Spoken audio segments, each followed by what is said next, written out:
It was so boring. It was so horrible. Biden was just canned and, as expected, Trump he lacked fire. He doesn't seem to be feeling well. Honestly, he doesn't look well. He seems down and he just doesn't have that fire behind him. He used to be like the most interesting. Obviously, he's a horrible person, but he was interesting to watch in a debate. He does have charisma. He has the ability to deny all tonight. First of all, I think if Trump would have been acted like he acted tonight in the first debate, I think it would be a lot closer of a race. If you were paying attention after the first debate, the polls expanded even more for Biden because Trump acted like such a carnival barker jack in that first debate. I don't think Trump won the debate because honestly, it's too late in my view. I think Trump has dug his political grave. But I thought he was a lot better than the first debate by simply being more calm. Some might say it looked a little lethargic. I said in the beginning, it looks like he's still sick to me. But at least, honestly, the more you let Biden talk, the better for you if you're Trump. Because Biden, there's no there. You know what I mean? Like, there is no there. And frankly, I do think Trump had a couple answers that I don't know if it's going to make a difference and he could actually win, but I do think Trump had a couple answers and key areas that he did make some gains. A couple points. Number one, I thought him going after Biden on the crime bill and then listing the things he has done for black people. First of all, it's nonsense. Trump is obviously a racist bigot. But on the margins, he did do some things that others have not gotten done. Some criminal justice reform, some more money for historically black colleges, those kinds of things. And in some areas, Biden is actually expanding. He's taking away white voters from Trump, which was Trump's key area of support in 2016, while Trump is actually in some areas expanding his non-white vote. It's like upside down. So it's not that Trump is doing amazing among black and Latinos, but he's doing better than he was in 2016. So I thought that answer, basically saying, you're the crime bill guy. People are in jail because of you. I'm the one who passed criminal justice reform. I'm the one, blah, blah, blah, blah, blah. I thought was good. The other thing with Trump, and he didn't really do this a lot in the first debate because he just couldn't stop screaming and interrupting and all this. But I think he was effective, and he did this a little bit with Hillary in 2016. I think he was effective in basically saying, what have you done? You haven't done anything. You're all talk, no action. He adopted some of those points that he kept hammering Hillary Clinton with. And Biden, honestly, didn't have a great answer for some of those attacks. Biden, at one point, said, well, we had a Republican Congress. So that's basically, well, you might have a Republican Senate if you're president. So I thought Trump in some areas did better. I also think that Trump's answer on the most important topic was like it's been awful. I think his answers on coronavirus are awful. The same talking point that I stopped travel from China. Nobody cares. Nobody's giving you credit. There's over 220,000 people have died.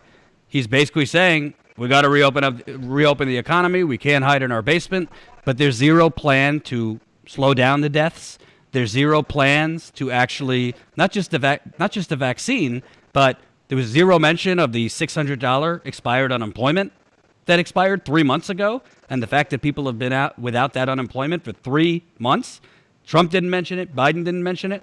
I don't think Trump had a game-changing answer on coronavirus, and coronavirus is the number one issue in the election. Yeah, I guess I'm not surprised, but I'm shocked but not surprised that they didn't talk about that extra unemployment that people had been getting. The stimulus didn't get, that should have been a solid chunk was talked about. That's what people need. Like, the country's devastated. People are devastated and can't pay their rent, can't afford food. And it didn't even warrant spent so much time on Ukraine and Hunter and all those sorts of topics, which of course had to be brought up, but not to that extent, at the expense of issues that impact Americans every single day. I also think, putting aside Trump for a second, if you are a progressive, which many of you watching are, there was something Biden said that really, was finally, at least they're being honest, but really just was gross to me. Biden said, I think healthcare is a right. I think people have a right to have affordable healthcare. Listen to that very closely. I think people have a right to have affordable healthcare. So usually, Biden, Kamala Harris, Hillary Clinton, they've said healthcare is a human right, even though we know their actual policy is not that. Something can't be a right if you don't just get it as being a human. Yeah. Biden openly admitted, I think you have the right to affordable health care, meaning you have a right to have access to it. That's what that means. Yeah. You have a right to have access to it.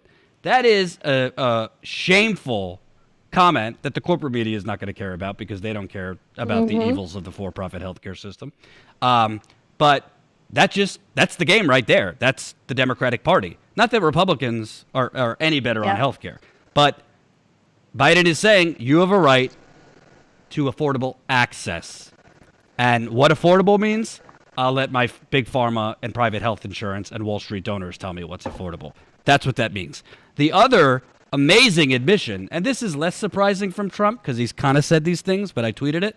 Trump basically admitted, again, I think it's kind of refreshing, yeah, we went to war with all these countries to steal their oil. That's why we went to war with these countries, to take their, Trump said, to take their energy. I mean, points for honesty, but they didn't mention that we're 20 years in Afghanistan next year. And Trump just admitted, yeah, all these wars, they're not to protect America. They're to steal other countries' oil.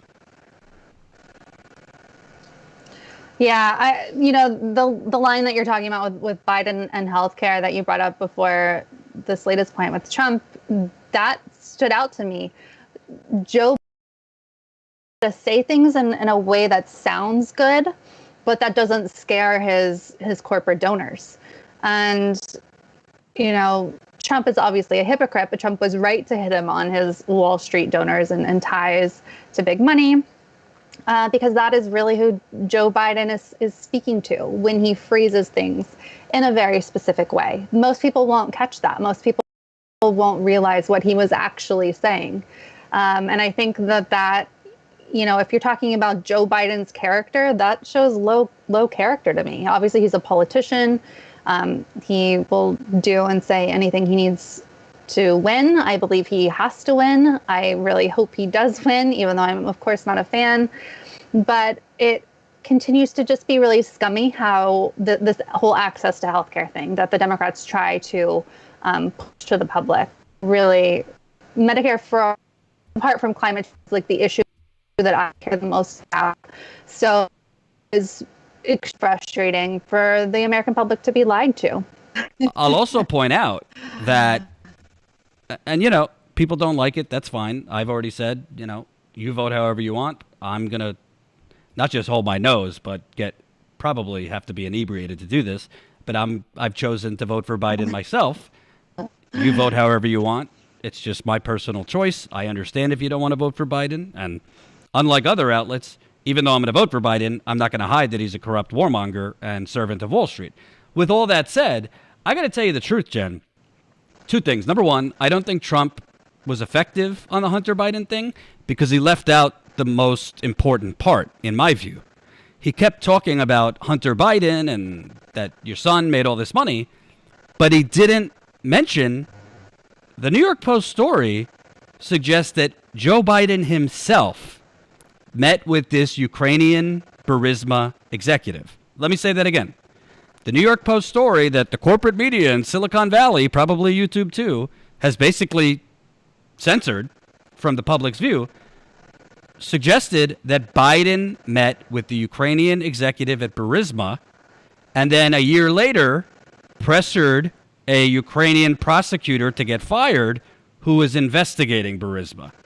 So Biden's campaign and Biden himself did not definitively say, I never met with this executive.